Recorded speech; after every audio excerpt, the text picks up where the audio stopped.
ನೋಡಿ, ರೈತರ ಕುಟುಂಬದಿಂದ ಬಡತನದಿಂದ ಓದ್ಕೊಂಡು ಬಂದು ಬೆಂಗಳೂರಲ್ಲಿ ಯಾರ್ಯಾರು ಕೆಲಸ ಮಾಡ್ತಿದ್ದೀರಾ ಅಂತವ್ರಿಗೆ ಹೇಳ್ತಾ ಇದ್ದೀನಿ.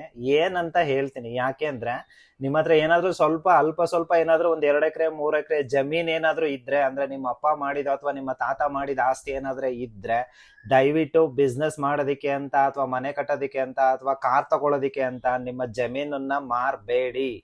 ಯಾಕೆ ಅಂತ ಹೇಳ್ತೀವಿ. ನಾನು ಇಂಜಿನಿಯರ್, ನೀನ್ ಇಂಜಿನಿಯರ್ ಅಲ್ವೇನ? ಹೌದು, ನಾನು ಗೌರ್ಮೆಂಟ್ ಕಾಲೇಜು, ನಿಂದು? ನಂದು ಗವರ್ಮೆಂಟ್ ಕಾಲೇಜ್. ನಮ್ಮ ಅಪ್ಪನೂ ರೈತ, ಕಷ್ಟಪಟ್ಟು ಸಾಲ ಮಾಡಿ ಏನೋ ಜಮೀನಲ್ಲಿ ಬಂದ ಸಂಪಾದನಲ್ಲಿ ನಮ್ಮನ್ನ ಓದಿಸಿದ್ರು. ಸೇಮ್ ನಿಮ್ದು ಅದೇ ಕಂಡೀಷನ್ ಅಲ್ಲ? ಹೌದು. ನಾವಿಬ್ರು ಇಂಜಿನಿಯರ್ಸ್, ಈ ತರ ಇದೆ ನಮ್ ಕಂಡೀಷನ್.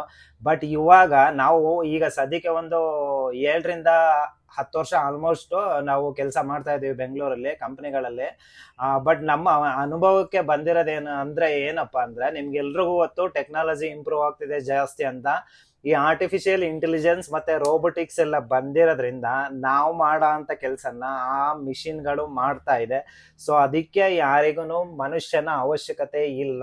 ಆ ಕಾರಣದಿಂದ ಎಲ್ರು ಕೆಲ್ಸದಿಂದ ಕಿತ್ತಾಗ್ತಾ ಇದ್ದಾರೆ ಅನ್ನೋದು ಎಲ್ರಿಗೂ ಆಲ್ಮೋಸ್ಟ್ ಗೊತ್ತಿರುತ್ತೆ. ಸೋಷಿಯಲ್ ಅವೇರ್ನೆಸ್ ಇರೋರ್ಗೆ ಎಲ್ರಿಗೂ ಗೊತ್ತಿರುತ್ತೆ, ನ್ಯೂಸ್ ಅಲ್ಲೆಲ್ಲ ನೋಡಿರ್ತೀರ.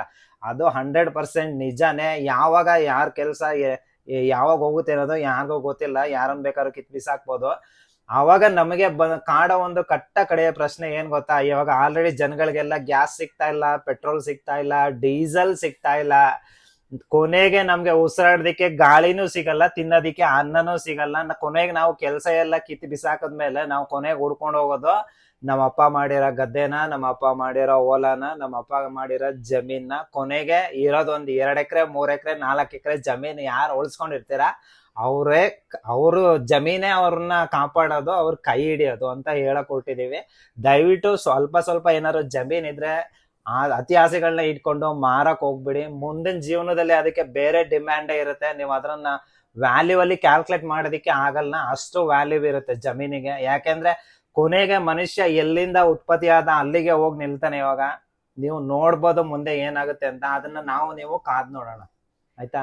ನಿಮ್ಮ ಅನಿಸಿಕೆ ಅಭಿಪ್ರಾಯಗಳು ಏನಿದೆ ಅನ್ನೋದನ್ನ ಕಮೆಂಟ್ ಬಾಕ್ಸ್ ಅಲ್ಲಿ ತಿಳಿಸಿ. ಕರೆಕ್ಟ್ ಅಲ್ವೇನ ಹೇಳಿದ? 100% ಸತ್ಯ.